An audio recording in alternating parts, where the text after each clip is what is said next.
I'm in a villa.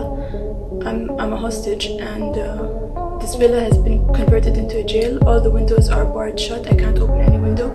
दोस्तों, आज हम आपको एक ऐसी शहजादी के बारे में बताने जा रहे हैं जिनके पिता दुबई के सबसे अमीर और सबसे शक्तिशाली इंसान है, लेकिन उसी पिता के ऊपर शहजादी जबरन कैद में रखने का आरोप लगाती है। शहजादी का कहना है कि इनके पिता इन्हें कड़ी पाबंदी और कैद में रखते हैं, 24 घंटे एक ही जगह पर बंद करके रखते हैं। दोस्तों, हम बात कर रहे हैं दुबई के किंग शेख मोहम्मद अल मखतूम की बेटी शहजादी लतीफ़ा के बारे में, जिन्होंने अपने पिता के खिलाफ ऐसे ऐसे आरोप लगाए जिससे सुनकर पूरी दुनिया हिल गई। वह सब सोचने लगे, क्या एक शासक जो पूरे देश को संभालता है वो भला अपनी बेटी के साथ ऐसा कर सकता है? और क्यों एक शहजादी को अपने पिता के खिलाफ सीक्रेट फुटेज बनाकर दुनिया को उसकी सच्चाई दिखानी पड़ी? दोस्तों, कहते हैं कि दुबई के शेख मोहम्मद अल मखतूम के पास बहुत पैसा है, इतना कि वो कुछ भी कर सकते हैं। घर इतना बड़ा है कि पूरे शहर को बसा सकते हैं, लेकिन इतनी दौलत के मालिक का दिल इतना छोटा कैसे हो सकता है कि वो अपनी बेटी को अगवा कर ले? हम आपको कोई फिल्मी कहानी नहीं सुना रहे, बल्कि पिछले साल लंदन के हाईकोर्ट ने फैसला सुनाया कि दुबई के अरबपति शासक शेख मोहम्मद बिन रशीद अल मखतूम अपनी 2 बेटियों के अपहरण और उन्हें जबरन वापस लाए जाने के दोषी हैं। उन्हीं में से एक है शहजादी लतीफ़ा, जिन्होंने एक नहीं बल्कि 2 बार अपने पिता के घर से भागने की कोशिश की, लेकिन दोनों बार नाकामयाब रहीं।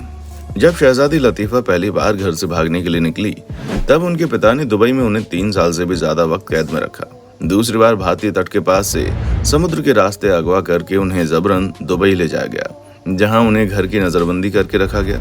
फिलहाल तो उनको कोई जानकारी नहीं है, लेकिन अभी कुछ ही समय पहले उन्होंने एक सीक्रेट मोबाइल फोन से वीडियो बनाया कि उन्हें किस हाल में रखा गया है, जिसे देखकर किसी के भी रोंगटे खड़े हो जाएंगे।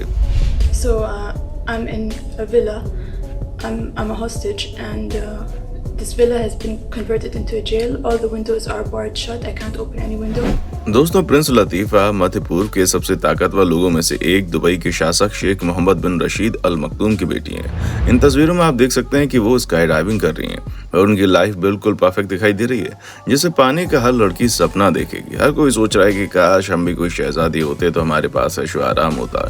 लेकिन आप खुद सोचिए, अगर कोई शहजादी अपने सभी ऐशो आराम को छोड़कर भागना चाहती है तो वो किस मुसीबत में होगी, क्योंकि अपना घर तो कोई नहीं छोड़ता, फिर चाहे वो गरीब ही क्यों ना हो। पर इतने बड़े घर में रहने के बावजूद घर से भागने की कोशिश करना, वो भी एक नहीं बल्कि 2 बार, इस बात को साफ जाहिर करता है कि शहजादी लतीफ़ा के साथ कुछ न कुछ ऐसा गलत जरूर हुआ है जो नहीं होना चाहिए। शहजादी लतीफ़ा का कहना है कि वो एक ऐसी प्रिंसेस है जिन्हें कैद में रखा गया है। ये वीडियो प्रिंसेस लतीफ़ा ने अपने भागने से ठीक पहले बनाया था, जहां अपनी सहेली टीना की मदद से लतीफ़ा दुबई से भागी और फिर नाव पर सवार हो गई। उनकी योजना हिंद महासागर को पार करके अमेरिका में राजनीतिक शरण मांगने की थी, ताकि वो एक आज़ाद जिंदगी जी सकें। लेकिन 8 दिन बाद जब शहजादी लतीफ़ा भारत पहुंचने वाली थी, तभी आज़ाद जिंदगी जीने का उनका सपना चकनाचूर हो गया। शहजादी लतीफ़ा के साथ नाव पर सवार उनकी सहेली टीना का कहना है कि उन्हें ऊपर डेक से आवाज़ें आने लगीं जो गोलियां जैसी लग रही थीं, जिसको देखकर लतीफ़ा कहने लगी, ओह माय गॉड, ये लोग यहाँ भी आ गए। जिसे देखती लतीफ़ा चीखती रही और बचने के लिए पैराशूट चलाती रही। जिसके बाद टीना का कहना है कि वो आखिरी बार था जब मैंने अपनी सहेली को देखा था, क्योंकि प्रिंसेस लतीफ़ा को अंतर्राष्ट्रीय जल क्षेत्र में जबरन पकड़ लिया गया, जिसके बाद वो पूरी तरह से लापता हो गई और उसके बाद से उनकी कोई भी खबर सामने नहीं आई। लेकिन एक दिन ये वीडियो लोगों के सामने आया जिसने सभी को हैरान करके रख दिया। असल में कुछ ऐसे वीडियोस मिले हैं जिन्हें कई महीनों से रिकॉर्ड किया गया और उन्हीं वीडियोस में प्रिंसेस लतीफ़ा बताती हैं कि उन्हें सेंट्रल दुबई के एक विला में रखा गया, वो भी बंदी बनाकर। जहां लतीफ़ा को रखा गया उसे पूरी तरह से जेल में बदल दिया गया, जिसके आसपास पहरेदार हर समय नजरें गड़ाए बैठे रहते हैं और शहजादी लतीफ़ा अपनी मर्जी से कहीं भी नहीं जा सकती। यहाँ तक कि विला के अंदर बनी खिड़की और दरवाजे को भी वो खोल नहीं सकती। यानी कि उन्हें बाहर की दुनिया से पूरी तरह से अलग रखा गया है, जिसमें वो ना किसी बात से कह सकती हैं किसी को अपनी बात और ना किसी को अपना दर्द बता सकती हैं। सिर्फ उन्हें समय पर खाने के लिए चीजें दी जाती हैं ताकि वो जिंदा रहें। बाकी उनकी इमोशनल हेल्थ और उनकी सलामती की किसी को भी कोई फिक्र नहीं थी। यहाँ तक कि अगर विला के अंदर रहने के दौरान प्रिंसेस लतीफ़ा को कुछ हो जाता है, तब भी उनके लिए कोई डॉक्टर की सुविधा नहीं कराई गई है। और ये सब कुछ शहजादी लतीफ़ा के अपने पिता शेख मोहम्मद बिन रशीद अल मखतूम के कहने पर हुआ। उन्होंने स्केच बनाकर ये बताया कि वो क्या क्या देख पाते हैं। 30 पुलिस वाले विला पर बारी बारी से पहरा देते हैं। जब स्वतंत्र रूप से जांच एजेंसी द्वारा इसकी पुष्टि गई तो उन्हें कहां और कैसे कैद में रखा गया है, इस चीज के बारे में पता लगाने की बहुत कोशिशें की।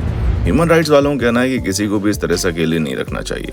ये मानवता के खिलाफ है, क्योंकि इस तरह से किसी को भी अकेले में रखना एक तरह से यातना देने जैसा है और लंबे वक्त तक ऐसा होने से यातना और बढ़ जाती है। प्रिंसेस लतीफ़ा को सिर्फ संयुक्त राष्ट्र की पूर्व मानव अधिकार आयोग की मैरी रॉबिन्सन से मिलने का मौका दिया गया, लेकिन यहाँ पर भी उनके मिलने की सारी व्यवस्था प्रिंसेस लतीफा की सौतेली मां प्रिंसेस हाया ने ही की थी।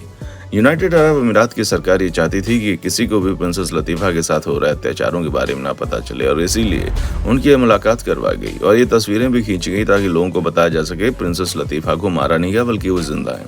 लेकिन अगर देखा जाए तो लतीफा को अरेंज लंच के लिए लाना किसी क्रूरता से कम नहीं है, जिसमें उन्हें नकली मुस्कुराहट के साथ तस्वीरें खिंचवाने के लिए कहा जा रहा था। और इन सारी चीज़ों से प्रिंसेस लतीफा कितनी असहज थी उसका अंदाज़ा आप इन तस्वीरों को देखकर बखूबी लगा सकते हैं। इस बारे में प्रिंसेस लतीफा ने अपनी वीडियो में भी बताया कि उन्हें ज़बरदस्ती मीटिंग के लिए भेजा गया ताकि दुनिया को दिखाया जा सके कि प्रिंसेस लतीफा कितने आलीशान और शानदार तरीके से अपनी ज़िंदगी बिता रही हैं। और मैरी रॉबिन्सन जब वापस आई तो उन्होंने भी इस बात का दावा किया कि शहजादी अपने परिवार को देख रेख कर रही हैं। लेकिन फिर काफ़ी दिनों बाद मैरी रॉबिन्सन ने बताया कि उस दिन आखिरकार हुआ क्या था। जहां मैरी रॉबिन्सन का कहना है कि उनकी दोस्त प्रिंसेस हाया ने उनको गुमराह किया। मैरी रॉबिन्सन का कहना है कि उन्हें ये बात बताई गई थी कि प्रिंसेस लतीफा को बाइपोलर डिसऑर्डर है, जिसकी वजह से वो तरह तरह की हरकतें करती हैं, और जिस तरीके से उन्होंने बताया उसे देखकर वो काफ़ी हद तक चौंक गई। उसे देखकर मैरी को लगा कि शायद वो लोग सही बोल रहे हैं, जैसे कि वो नहीं चाहते कि लतीफा को आगे चलकर कोई ट्रॉमा का सामना करना पड़े। मैरी रॉबिन्सन ने यह भी कहा कि मुझे नहीं पता था कि एक बाइपोलर शख्स कैसे बात करता है, उससे कैसे बात करे, इसलिए मैं लंच पर उसका तनाव बढ़ाना नहीं चाहती थी, इसलिए मैंने ज़्यादा उनसे बात नहीं की और मुझे लगा कि सब कुछ ठीक है। शेख राशिद अल मखतूम अपनी बेटी का अच्छे से ख्याल रख रहे हैं। लेकिन जब सारी सच्चाई सामने आई तो लोगों को ये पता चला कि शेख राशिद अल मखतूम भले ही दुबई के बेहतरीन शासक हैं जो अपने राज में दुबई को लगातार ऊंचाइयों पर ले जा रहे हैं, लेकिन वो अपनी बेटी को कैद में रखने के लिए उसे यातना दे रहे हैं। वो जिम्मेदार हैं और जिस तरह से अपनी बेटी को रखते हैं उस तरह के लोग कैदी को भी नहीं रखते। आज तक शेख मोहम्मद का कहना है कि लतीफा की दुबई वापसी एक रेस्क्यू मिशन था।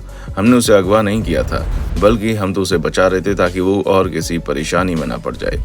अपने पिता की कैद में बनाई गई प्रिंसेस लतीफा की ये वीडियो आखिरी थी और जो अब कहीं भी नहीं दिखाई देती। ऐसे में हो सकता है कि ये उनकी ज़िंदगी का आखिरी वीडियो, क्योंकि कैद के दौरान उन्होंने ये सारी की सारी ऐसी वीडियोस बनाई थी जिसमें वो साफ साफ कह रही थी कि मुझे हर दिन अपनी सुरक्षा और अपनी जान की फिक्र रहती है, मुझे नहीं पता कि मैं जिंदा रह पाऊंगी या नहीं। और ये बात साफ जाहिर करती है कि प्रिंसेस लतीफा किसी बड़ी परेशानी में थी, क्योंकि अगर एक पल के लिए मान लिया जाए कि वो बाइपोलर बीमारी का शिकार थी तो इसका ये बिल्कुल भी मतलब नहीं है कि उन्हें घर के लोगों से दूर विला में एक कैदी की तरह रखा जाए, क्योंकि ऐसी चीज़ें करने से बीमार इंसान, खास तौर पर मानसिक बीमार इंसान, और ज़्यादा बीमार हो जाता है, जो कुछ भी कर सकता है, कुछ भी सोच सकता है। और बाइपोलर जैसी मानसिक बीमारी का इलाज कैद करके तो बिल्कुल भी नहीं करना चाहिए। पर हैरान करने वाली बात तो यह कि इस तरह की चीज़ केवल प्रिंसेस लतीफा के साथ नहीं बल्कि शेख अल मखतूम की एक और बेटी भी है साथ में, जिन्होंने भागने की कोशिश की थी लेकिन वो अपना घर नहीं छोड़ पाई। उनका आरोप था कि उनके पिता का उनके प्रति व्यवहार अच्छा नहीं था। इन सारी चीज़ों को देखने के बाद अंतर्राष्ट्रीय स्तर पर लोगों की आंखें खुली। कई सारे मंत्रियों ने इसके खिलाफ आवाज़ भी उठाई, लेकिन बाद में सारी आवाज़ दबकर रह गई और इस मामले का कोई अता पता नहीं चला। यानी कि राजकुमारी गायब है और कोई भी उनकी जांच नहीं कर रहा। वो कहाँ है, किस साल में, किसी को नहीं पता। ये सच में हैरान करने वाली बात है। बाकी दोस्तों, आपका इस बारे में क्या कहना है कमेंट सेक्शन में आकर बताएं। उसी तरह की वीडियोस को देखते रहने के लिए चैनल को लाइक, शेयर और सब्सक्राइब जरूर करिए। देखने के लिए शुक्रिया। दोस्तों, आपको स्क्रीन पर 2 और वीडियोस दिखाई दे रही हैं, जिसे देखने के लिए स्क्रीन पर क्लिक करें।